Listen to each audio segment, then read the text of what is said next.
quşu, ötər şirin-şirin budağın üstə. Hər ağac altında bir sürü yatar, 100 şamama bitər bir tağın üstə. Sağ ol.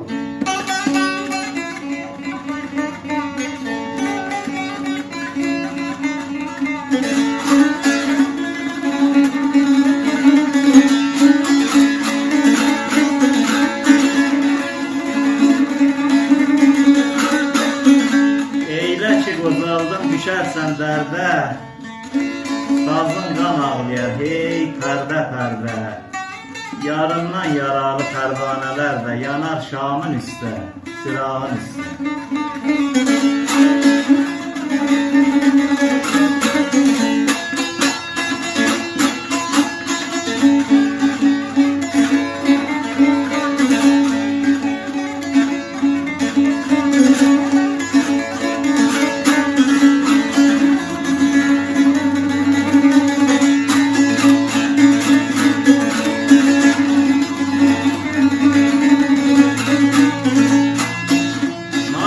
Məhəbbət o şirin anlar, bir candan can alır, görünməkdə canlar.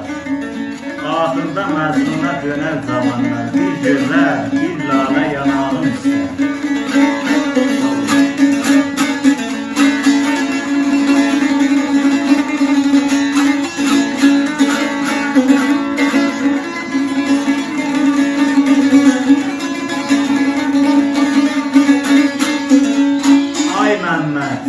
Ruhu şad olsun, Məmməd İsmail. Ay Məmməd, sabahdan gəlsin sorağın, vaxtında qədrini bil yaşamağın. Həyat quruşmadır, 5 arşın ağın, bir də ki bir qarış torpağın üstə.